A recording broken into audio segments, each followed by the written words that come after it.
When it comes to quality sleep, Ashley has you covered with top mattress brands at winning prices and with special financing options available. You can snooze now and pay later. Plus, your mattress purchase helps give the gift of better sleep to children in need and U.S. Special Operations Forces. Visit your local Ashley store or shop online today and make every snooze count. Financing is subject to credit approval. See store or ashley.com for details. At Consumer Cellular, you get the same exact coverage as the largest carriers, but for up to half the cost. Same thing, up to half the cost. Up to half the cost for the same thing. 50% the money for 100% the same thing. I hope I'm making myself clear. Consumer Cellular. When freedom calls, we're here to answer. Call us at 1-888-FREEDOM. Half the cost savings based on cost of Consumer Cellular single-line 5GB data plan with unlimited talk and text compared to lowest cost single-line postpaid unlimited talk, text, and data plan offered by T-Mobile and Verizon May 2023.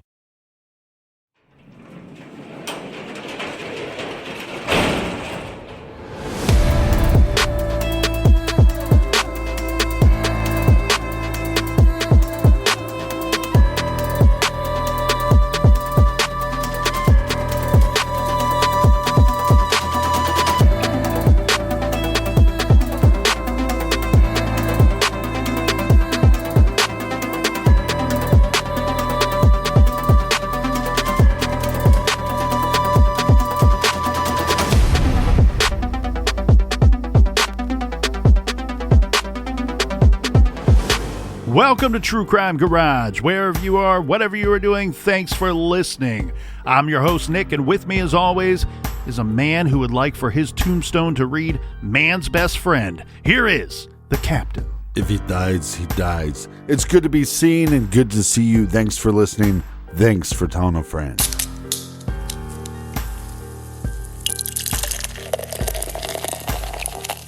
This week here in the garage, we are very happy to be featuring Amateur Cowboy by the hot-handed gunslinger brewers over at Goodfire Brewing Company. Amateur Cowboy is an imperial double New England hazy that hits on all fronts with abundant, tingling, zesty hop oil and an extra smooth, medium-bodied drinkability. ABV 8%, garage grade 4.5 bottle caps out of 5. And let's give some thanks and praise to some of our friends that helped us fill up the fridge this week. First up, a big shout out to Katie in Old Town Alexandria, Virginia. And last but certainly not least, we have a long distance cheers to Emma Holtum in Aarhus, Denmark. Everyone we just mentioned, they went to our website, truecrimegarage.com, clicked on the pint glass. That helped us out with this week's beer fund, and for that, we thank you. Yeah, BWERUN beer run. Make sure you go to truecrimegarage.com and sign up on our mailing list so you're in the know. And Colonel, that's enough of the business. All right, everybody, gather around, grab a chair, grab a beer. Let's talk some true crime.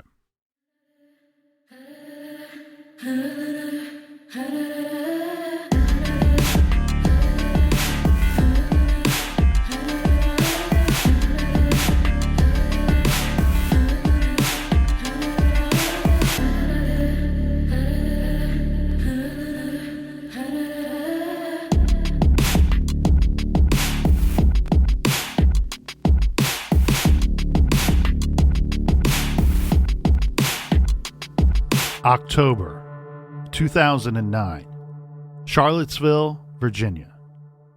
A group of successful young women made their way to see a concert, but at some point in the evening, the group lost one of their own. 20-year-old college student Morgan Harrington was last seen near the University of Virginia campus sometime after 9 p.m. Then, she was gone. September 2014, 5 years later, on the same college campus, 18-year-old Hannah Graham was last seen just after midnight. 2 female college students, both successful young women, with their whole lives ahead of them, go missing in startling similar circumstances. Both are alone on the streets of Charlottesville, Virginia, at night. Both vanish, triggering massive searches, terror for women on campus, and insurmountable heartbreak for their families. There is no known connection between these two other than the circumstances of their disappearances. Little did anyone know, but the University of Virginia College campus had a monster prowling its streets. This is True Crime Garage, and this is the true crime story of the back-to-school killer.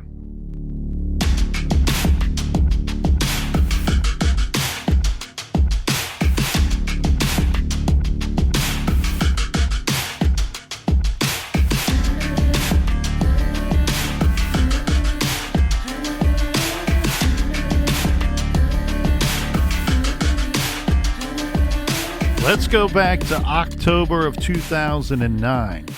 Morgan Harrington is a 20-year-old student at Virginia Tech studying to be a teacher.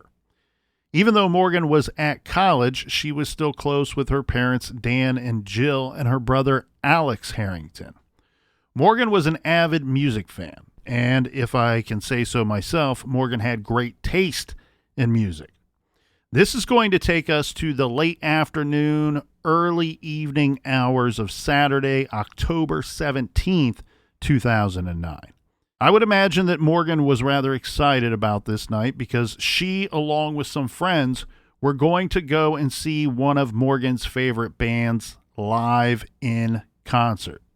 The heavy metal group Metallica was playing at the John Paul Jones Arena on the University of Virginia campus, located in Charlottesville, Virginia. Charlottesville is located in the north near middle part of Virginia. This is from what I have seen online. It's a beautiful campus and a very pretty independent city as well. It's hard to believe that such horrible things are going to happen there. Morgan and some of her friends bought tickets for the Metallica show taking place on October 17th. Now, as said, Morgan is attending Virginia Tech, so Morgan and her friends are going to make the drive from Virginia Tech to UVA that night in Morgan's car. But Morgan wasn't driving the vehicle. Morgan was playing it cool. She was planning on drinking that night and, in fact, was drinking a little leading up to the concert as well. So one of her friends signed up for the job of the DD, designated driver. They drove the 147 miles between the two schools in about 2 hours and 15 minutes. Morgan's friend, the DD, kept the car keys as the group proceeded into the arena. So now they are inside the arena, and of course the place is packed. It's Metallica on a Saturday night on a college campus. Around 8:30 p.m.-ish, Morgan tells her friends she's going to go off to the restroom. She left to go find the bathroom. But when she wasn't back at her seat after about 15 minutes, her friends start to get worried. Now, we know from phone records that at 8:48 p.m., her friend called Morgan's cell phone to ask where she was and when she would be back at her seat. Right. Morgan answered the phone and says that she was outside of the arena and could not get back inside. Now, the details of this are a little tricky here. We don't know how or why she got outside of the arena. Maybe she went outside the doors to smoke and didn't realize that she would not be able to re-enter the venue. But according to some witnesses, she was told that she would not be allowed back in, that they were not allowing re-entry into the venue. Morgan had been drinking for a couple of hours by this point. This, according to a statement of the facts, witnesses said she appeared to be intoxicated at this point in our timeline. In fact, she had a cut on her chin from a fall she had taken on the arena concourse in front of several people. Furthermore, Morgan had no cash on her at this time. She's locked outside of the venue, no cash in hand. Right. She had given her money to one of her friends to buy a concert t-shirt or some memento from the concert.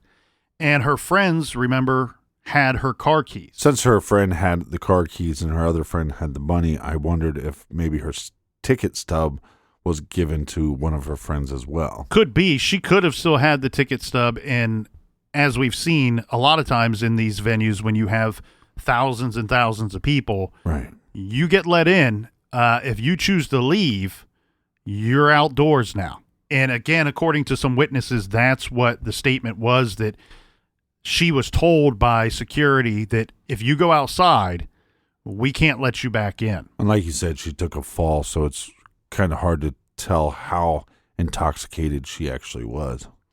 That's exactly right. And so now she's outside of the concert, can't get back in. I guess we have a couple of options here, Captain, if we're Morgan. Do you wait right outside the doors? You can't even get back into your car if your vehicle's locked at this point. It's really unfortunate because this is going to put her in a bit of a desperate situation. Maybe had she had some money, she could have walked to a nearby bar and just tried to wait it out. She's not of drinking age, but we do know she is drinking that night. Yeah.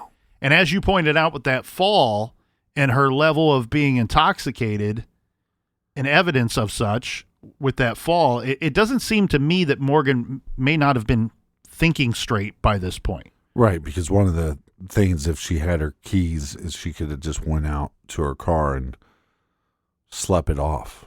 Yeah, and we are not telling people to smoke cigarettes. Yes, we are. It's bad for your health. There's no mystery about that. But if you're going to do it old school and go into the bathroom. Don't leave the venue. Try to get away with it in the bathroom. So she's not thinking straight. This is interesting because we do have some witnesses that will come forward later saying that we saw somebody matching her description, and she appeared to be acting erratic at some point and may not have even been acting as one would expect when seen leaving the arena. We have a statement here, in fact, a quote that says, after 9 p.m., witnesses observed Morgan in the University Hall West parking lot. This is the Lanigan track parking lot. And then she was also seen on the Copley Bridge just north of Ivy Road sometime after 9:20 p.m. that night. At the time that she was on the Copley Bridge, witnesses advised that she was alone, spotted alone, and appeared to be hitchhiking with her thumb out. Not a good sign. Now, Morgan's friends tried to call her several times to no avail. Keep in mind, though, they are at a concert. It's loud.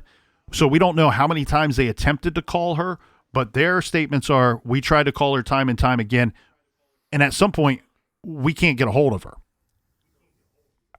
So she's outside of this arena. She's intoxicated. So she's already in a dangerous, risky situation. But now you're trying to hitchhike. You're putting yourself in even a more dangerous situation. Later, when her friends discovered that Morgan had not made it back to the dorm, they decide, well, we need to file a missing persons report with the University of Virginia police.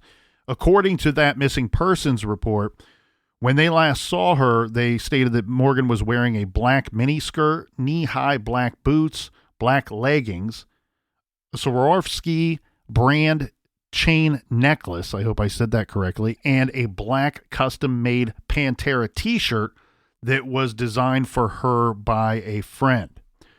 On the morning after Morgan's disappearance, so now we're at October 18th, this is around 9 a.m., we get a University of Virginia lacrosse player who is off going about their day, finds a purse lying along a fence line at the Lanigan track parking lot. Remember, we have witnesses saying that they saw Morgan at this track parking lot. Inside the purse, this purse is turned into police. Inside the purse, police recovered Morgan's student ID, driver's license, and her debit card. Of course, this is a very, very bad sign. Also inside the purse was a small empty flask. This is, according to Morgan's friends, was the source of the alcohol that she had been drinking on the way to the concert, leading up to the concert. Now, that Lanigan track lot, that parking lot that we were talking about, where Morgan's purse had been found, was used by several local taxi companies as a staging area during events at the arena. So you have basically a bank of vehicles. Taxi cabs are going to pull up, park there, probably engines still on, and they're hoping to catch fares of people coming out of the arena. So very common stuff here, but that is a space where she was seen, and then later her purse is found. So this would point to the obvious that maybe Morgan had been trying to get a cab. We do know that she's without cash. Maybe she was intending to use her debit card. But regardless if she was trying to get a cab or not, now we have to be concerned is why is she missing? Why is she without her purse? And why is her purse found abandoned on the ground with several pieces of documentation that she would need to be getting around and navigating, hopefully back to her dorm? And let me be Captain Obvious for a second. We have to remember that she's over 2 hours away from her dorm, from her school, from her friends when she goes missing. So Morgan goes missing late at night. Last seen just before 9:30 p.m., apparently trying to hitchhike. But later the next day, her purse is found in this parking lot area. Then, Captain, things go from grim to very dark very quickly. This is when the following day, police find Morgan's cell phone. So this is actually taking place over the course of 2 separate days of searching for Morgan or any clues of her whereabouts. On October 19th and 20th, police located Morgan's cell phone and the cell phone cover from various areas in the University Hall West parking lot. The cell phone's battery was missing when this phone was found. And this is very troubling, especially with what we know today about how investigators are finding people and solving crimes. Right. Was this something that was done intentional by someone that may have taken this young woman, or was this just happenstance that she dropped the phone in her state and lost the phone and went on about her night trying to find a way home? It's a little difficult to say, but I think that details like this will become very much clearer as we continue to go through this week's case story and timeline. Well, I agree with you because I think finding her purse, that makes sense in the sense of she was intoxicated. She was wandering around. Is it possible that she just dropped it and didn't notice? But when you find her cell phone and the battery is taken from that phone, that's a big red flag. The other thing that's confusing here about these details of this timeline is that none of this really makes a whole lot of sense when you try to play it out, right? So what we have here is the phone and the purse, especially the purse, are found in a location where she's seen earlier, prior to being seen out on the bridge trying to hitchhike a ride. So why would she go to this area, lose her purse, and then she's seen in a different location further away at a different time trying to hitchhike home? Well, some of the actions of her friends I don't agree with. One, your friend calls you and says, I'm outside the arena. Somebody can go. Meet me at this door. Maybe you can talk to security. She's with us. Can you let her in? At some point you go, well, she's really intoxicated. We saw her fall and hurt herself. Maybe we need to leave this show. And then once you get out of the concert, you can't find her. You have her vehicle. Don't leave town.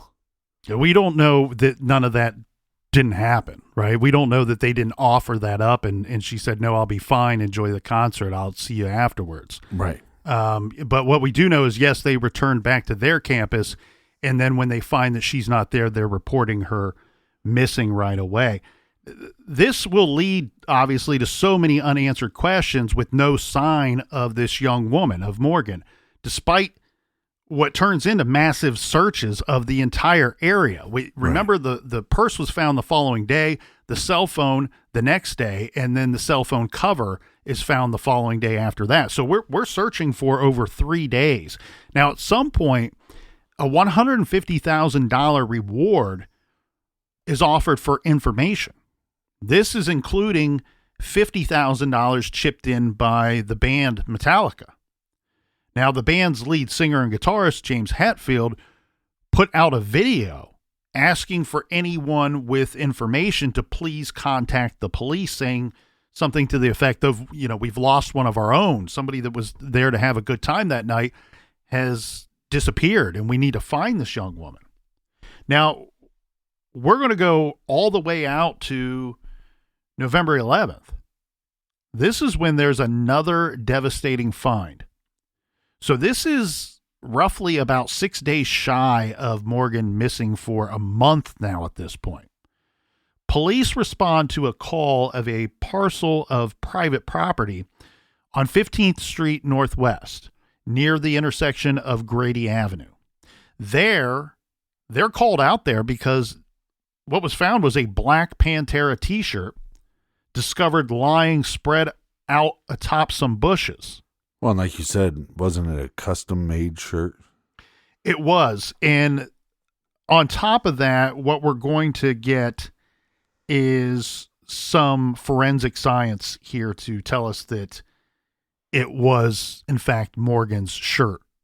The very Pantera shirt that she was wearing when she went missing. Right. So they recover some hairs that are going to later be identified as very likely having to belong to Morgan. Now, some further interesting details about this t-shirt and the way that it's found.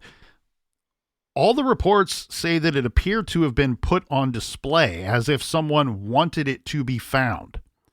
Now, we don't know if the person that took her would have gone to this area and placed it there for it to be found, or if it's something as simple as we've all seen this, right? The winter glove that somebody puts on display near the front door or the exit door of a grocery store because they found it in the parking lot. It could be as simple as somebody that was walking, found this shirt and thought, you know what, I'm going to put it in the most obvious spot. So if whoever lost this comes back to retrace their steps, they should see it and be able to collect their item. Yeah, that makes sense. Now, the tricky thing here, though, is we're talking almost a month after this poor girl has been missing. As you pointed out, Captain, it's a unique shirt, so they're suspicious that it is hers. And as I was getting to, they determined that the hairs that they found on this shirt contained mitochondrial DNA, a profile consistent with Morgan's mother's DNA. So based on that DNA obtained from that information and from the shirt, this meant that the hairs came from someone related to Morgan's mother. And of course, Morgan's missing. So obviously they're going, this is very likely Morgan's. Which is not good. Now, there was a lot of other evidence on this shirt as well. There was a blood stain that was found on the t-shirt, which proved to contain genetic information, a DNA profile from an unknown person who was already in CODIS. CODIS is the FBI's DNA database, which contains the STR DNA profiles of millions of convicted violent offenders, arrestees, and others whose DNA is entered into a database pursuant to the laws of the state in which they have police contact. Some of them are unidentified offenders whose DNA was collected at a crime scene, but whose identity police do not know. That was the case here. DNA from an unidentified person already in CODIS matched the DNA from Morgan's case. What this meant was that police now knew that the perpetrator whose blood was on Morgan's t-shirt was the same person, unknown to police, who had committed a crime in Fairfax, Virginia 4 years prior, back in 2005.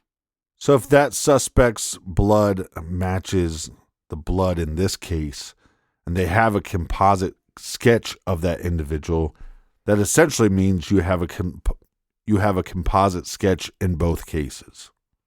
Yes, that's exactly right. What police will learn once they find out that the DNA on Morgan Harrington's shirt matches unknown, unidentified DNA that is in CODIS from that prior crime, that when they go back to review the details of that prior crime, they find that there was a composite sketch of a potential suspect that existed.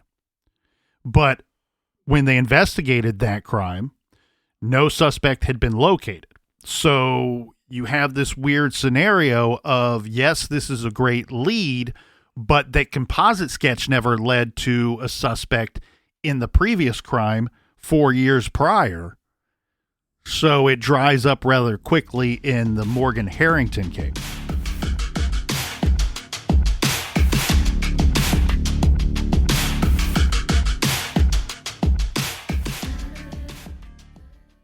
This show is sponsored by BetterHelp. Do you look forward to the holidays? Maybe you struggle with seasonal blues. This time of year can be a lot, and it's natural to feel some sadness or even anxiety about it. But adding something new and positive to your life can counteract some of those feelings. Therapy can be a bright spot, something to look forward to make you feel grounded, and to give you the tools to manage everything going on. If you're thinking of starting therapy, give BetterHelp a try. It's entirely online, designed to be convenient, flexible, and suited to your schedule. Just fill out a brief questionnaire to get matched with a licensed therapist and switch therapists at any time for no additional charge. Find your bright spot this season with BetterHelp.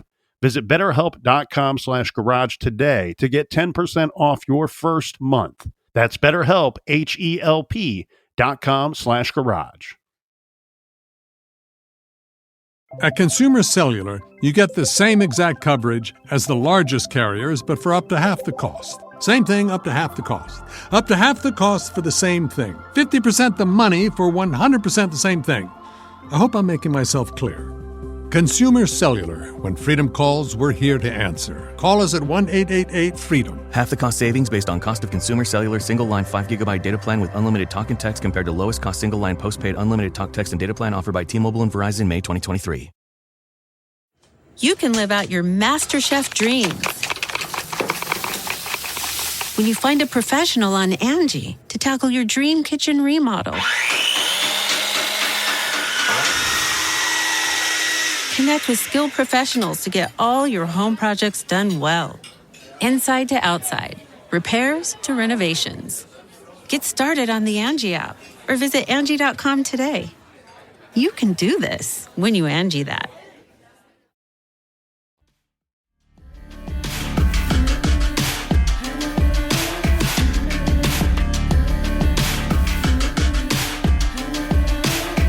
All right, we are back. Cheers, mates. If you haven't got the Colonel's book, then what are you waiting for? Now's the time. Just go to Amazon. The best way is just search Nick Edwards and it will pop up right there. And you can purchase on Amazon. Or I loved listening to it on Audible. The great Kevin Pierce. Making me sound smarter. Yeah, Mr. Pierce. Thank you. Yeah, I've told a lot of people if it was you reading it, I never would have finished it. I would have shut it off immediately. Yeah, I would have been like, this is a real shit sandwich. All right, let's get back to the case. Cheers, mates. Cheers, Captain. Now, we're going to go out 4 months after Morgan disappeared to the next big line item on our timeline here. This is January 26, 2010. And by this point, of course, everybody is expecting the worst and have been for 4 months now. But this is confirmation. Well, especially when you find the shirt with blood evidence. Yeah, unfortunately, this is confirmation of what they were really worried about. This is when Morgan's body was found at Anchorage Farm in southern Albemarle County, Virginia, by landowner Dave Bass. So he owns this piece of land. He actually owns several acres out there, and I didn't have it in my notes how large his property is, but from my understanding, Captain, it was several hundreds of acres. Wow. And so he has portions of his land that he very likely does not go to on a regular basis.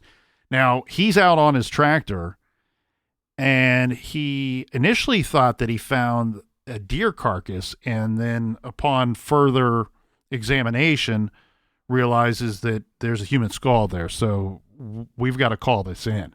Right. And so he calls it in, and now based on the state of the remains that are recovered there at that property, it was estimated that the body had been there and been outside and deceased for most, if not all, of the period that Morgan Harrington was missing.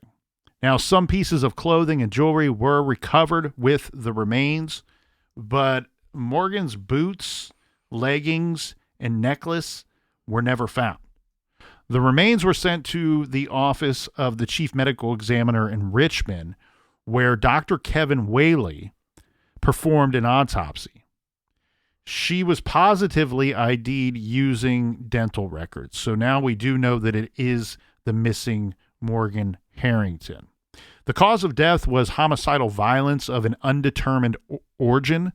This because of the decomp that had taken place.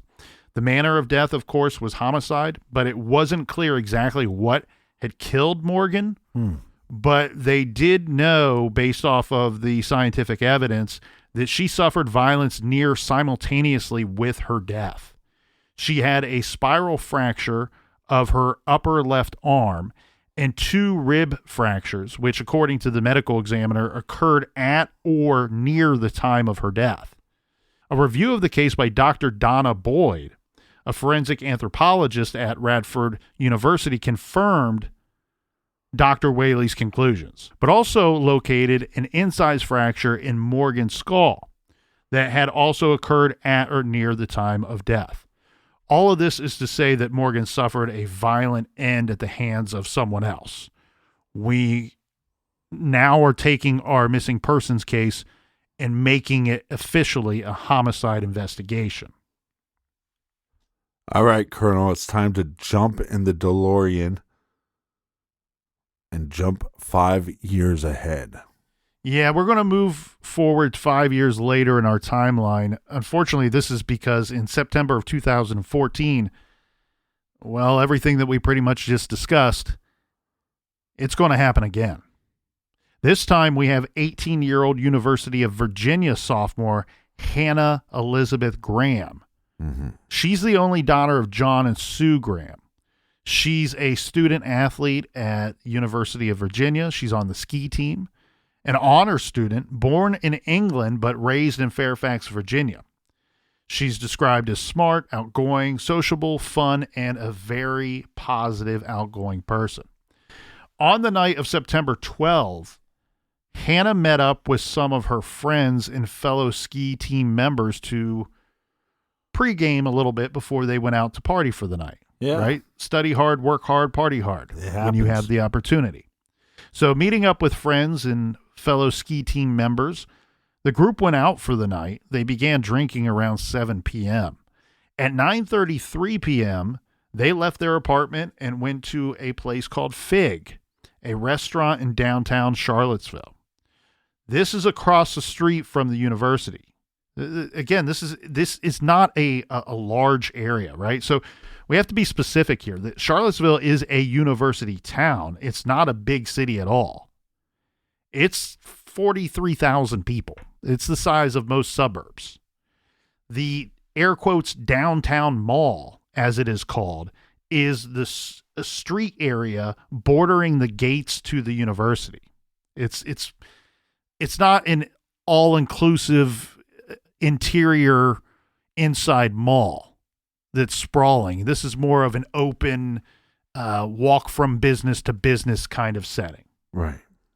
So this area, the downtown mall area, features bustling bars, restaurants, ice cream shops, and college apparel shops as well.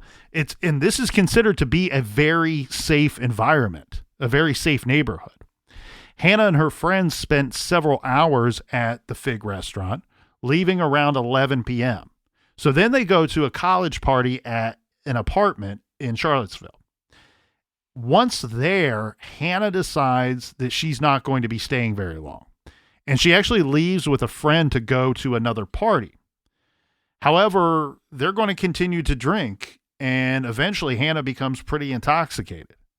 So around 11:50 p.m., that's 11:50 p.m., she told her friends that she wasn't feeling very well and she would like to go home. One of her friends walked her outside of the party. They go out to the sidewalk area. This is located at the Camden Plaza apartment on 14th Street. The friend is offering to walk Hannah home. Hannah says, no, she's going to be fine. You go back and enjoy the party. I'm going to make my way home. So she started walking on her own in the direction of her apartment. As she walked, she continued to text her friends. But then her texts were increasingly filled with misspellings and indecipherable messages. And this is because she's impaired. Yeah, not good. Then Hannah started sending messages indicating that she was lost at some point. Well, I was going to say, yeah, maybe one, the text messages are not clear because she's, one, intoxicated, but two, sometimes when you're walking and you're trying to find your way, you're not really fully paying attention to the text that you're sending. Well, and this is unfortunate too, because if her friends were to go out and try to look for her on foot, they're not going to have a whole lot to go off of if her texts to them are filled with misspellings, she doesn't know where she is, and indecipherable messages. Which, this is all a little confusing to me because this campus isn't that big of an area.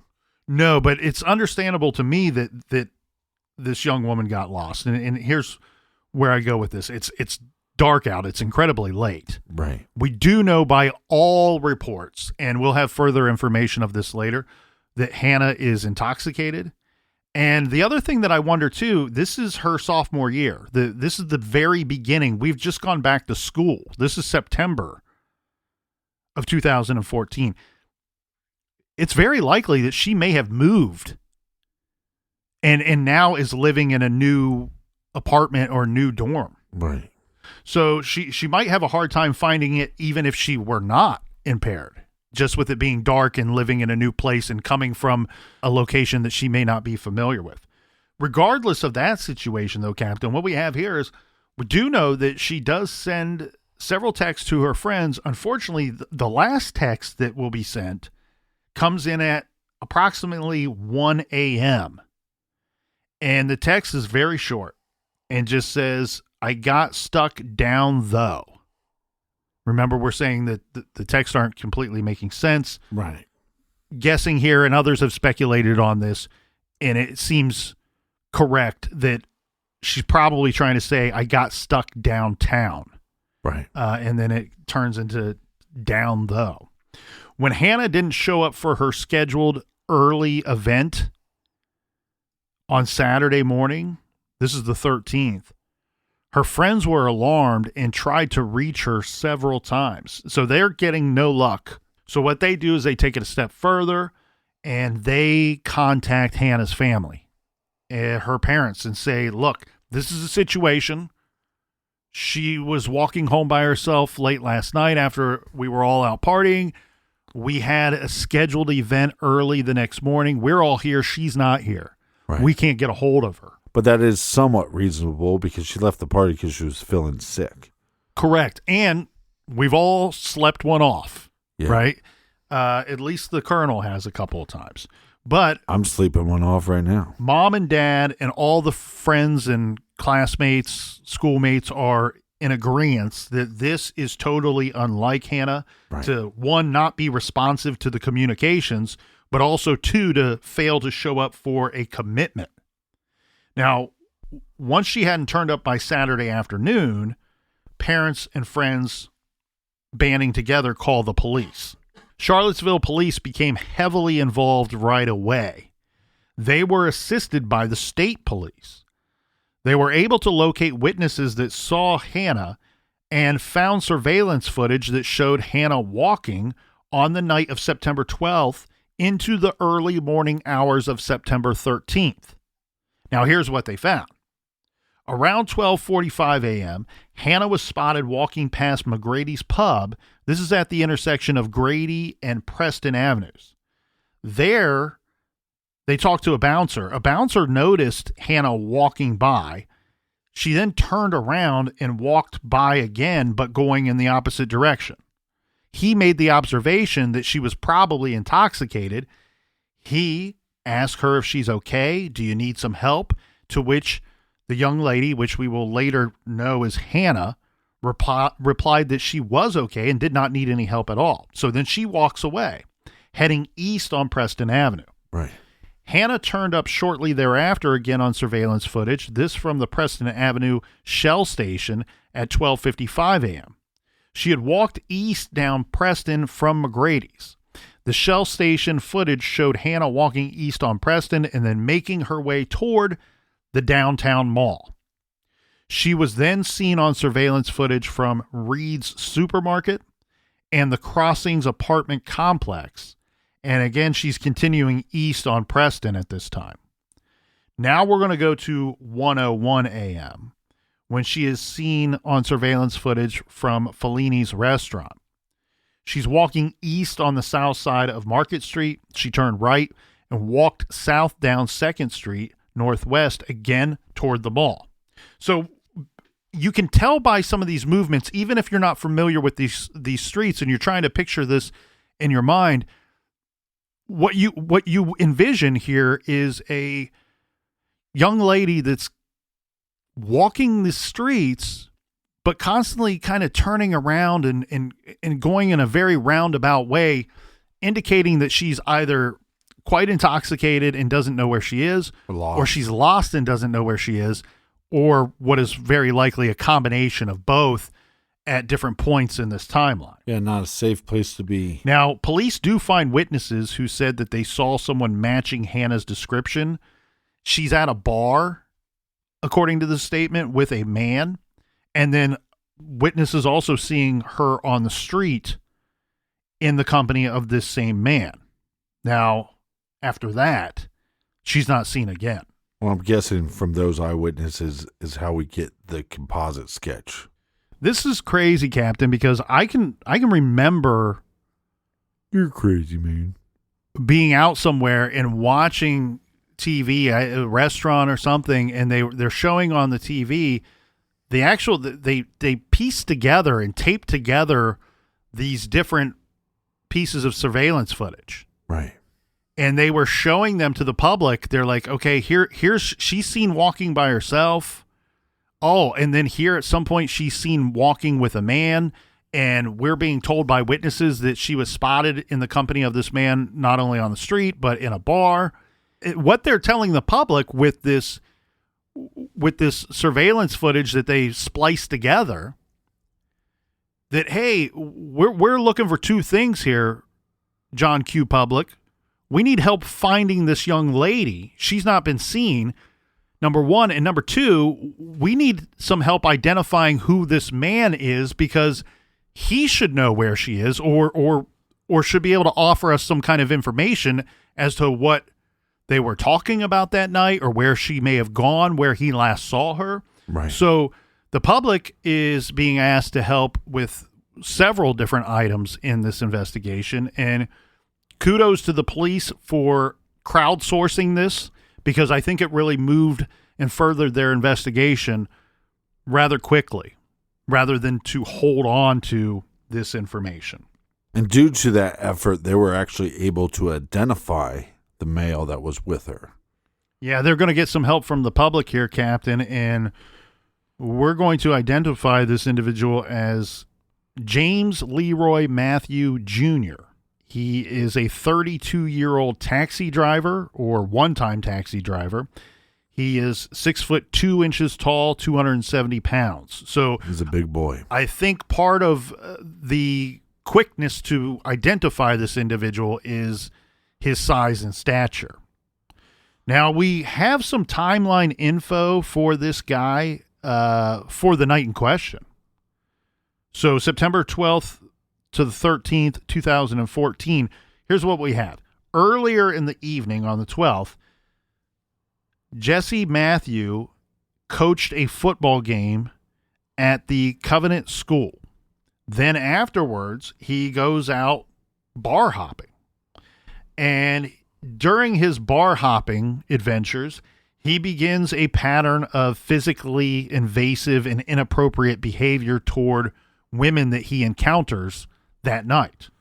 Yeah, it sounds like a real douche canoe. Without dragging this out longer than it needs to be, basically what he's doing, Captain, he's going up to different women, he's engaging them in short conversation at the bars, and then he's grabbing their legs, their butts, won't leave them alone. He's making sexually suggestive comments to them, and not just making them uncomfortable, making them extremely uncomfortable because they are very obviously not excited about his advances. Right. They're telling, hey, leave us alone. Don't touch us. What are you doing? And a couple of the girls or young women that he met that night, he's even, picking them up. Maybe he thinks he's trying to show some form of affection, but people don't like to be just picked up, especially by a large individual, 6'2", 270 pounds. So this is a strong guy. Now, responses from these women to leave them alone. They're saying, I got a boyfriend. I'm not interested. Why don't you get lost? That he's unfazed by all of this. And he's so persistent and relentless with his physical contact that several women, they end up leaving the bars to avoid this guy, further interaction with this dude. So then he starts traveling bar to bar, places called the Lazy Parrot and a place called Rapture and then a place called Blue Light. He ended up at a establishment called Tempo, where he grabbed a woman's butt. She hit him. She then hid from him, but he found her and continued to harass her until somebody came along and told him, hey, buddy, get lost. So he closes out his tab at 1:03 a.m. 1:03 a.m. Remember, I've said it before, victims sometimes just get unlucky. We know that her last text was sent around 1 a.m., that she was lost downtown, stuck down though. And it's assumed that he closes out his tab at 1:03, walks out of the establishment, and walks right into Hannah Graham's path. So we were talking earlier because there's something very haunting when you see this surveillance footage. And so you see this footage of Hannah walking and she passes Jesse. Yes. And Jesse almost sees the state that she's in and turns back around to follow her. I mean, it's very haunting. That we can't say for certain if that was the moment that he made a lot of decisions, but we can guess that he did make at least one decision there. So what we have is just as the captain described. We have Hannah, who is staggering eastbound near a location called an establishment called Sal's Cafe. This is at 221 East Main Street. From there, the police are going to get surveillance video footage that will show her walking eastbound past Sal's at 1:06 a.m. Now, on the same footage, what they see is Jesse Matthew, who walks past Hannah. Picture this, they're going in opposite directions. As the captain said, he probably made an observation as to her state at the time and then made the decision, I'm going to turn around and go the same way, follow her, and approach her. So on that footage that was released that I remember seeing that they asked the people to help with, you can see him walk past her, turn around, and then he starts to follow Hannah Graham and eventually catches up with her. And he doesn't snatch and grab her. What he does, he approaches her in what may even appear to be some kind of friendly manner, with the gesture of putting his arm around her. Now, what we would end up with, we get a female witness that will come forward who says, look, not only did I too have an encounter with Jesse Matthew that same night, fended him off, if you will, at one of the bars, but I also saw that same guy with his arm wrapped around Hannah Graham later that night. And telling police at that time Hannah was visibly drunk. The witness protested to, actually approached the two of them and protested to Jesse Matthews saying, look, dude, you know, you were being a jerk earlier, and this girl you're walking with, you don't know her. You don't even know her, and you got your arm around her. Right. He tells her to shush, and then the witness and her friend, they decide to follow Jesse Matthew with the young woman, Hannah Graham, who would later be identified as Hannah Graham. They follow the two of them out of concern into that business called Tempo, the establishment called Tempo, where he sits down and he sits Hannah Graham down in a booth with him. He buys her a drink. He buys himself a drink. He pays for these drinks. That really helps us later know his movements because he's paying via credit card. Soon thereafter, the witness tells her friend, and this is another one of those haunting situations, they're commenting about what they see or what they expect could happen, and probably maybe even suspecting the worst. But what was said from one witness to the other is, quote, he's going to fuck her up. And right after this, before they know it, the two are gone. Jesse Matthew and Hannah Graham had left the bar. Well, again, this individual's intimidating. He's intimidating. I mean, his size he's a little over 6'2". I believe he weighs about 270. This is a big boy. What we end up seeing from surveillance footage here, Captain, is the two of them walking arm in arm, proceeding northbound up 4th Street. And then we have footage from the red pump at 4th and Main Streets that captures them again. This is at 1:18 a.m. The next we have a male witness who sees Hannah walking ahead of Jesse Matthew on 4th Street. Matthew followed her. She crossed East Market Street at the crosswalk. And as she did, again, we got Matthew following her, and he catches up to her again, putting his arm around her. They walked to a parked vehicle and stopped. This was Jesse Matthews' vehicle. It's a 1998 orange Sebring. The male witness continued to observe as the male, who we now know as Jesse Matthew, unlocked the passenger door and gestured to Hannah to get in, who said to him very loudly, "I'm not getting in that car with you. What is it, stolen?" To the witness, Hannah sounded scared. He proceeded toward his own parked vehicle and heard nothing else. When he drove by that spot just seconds later, the vehicle's gone, and also are the two people. The male, who is identified as Jesse Matthew, and then Hannah Graham.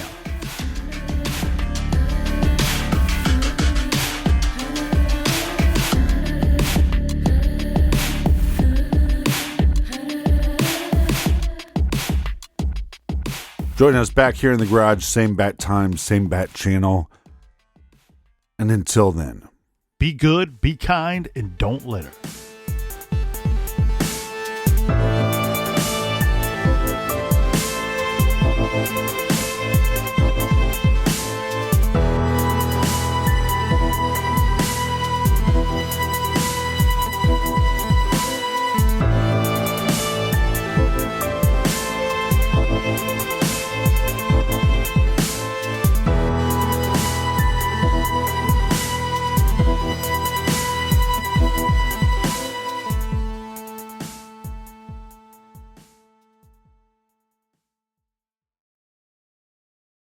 You can live out your MasterChef dreams when you find a professional on Angie to tackle your dream kitchen remodel. Connect with skilled professionals to get all your home projects done well. Visit Angie.com. You can do this when you Angie that.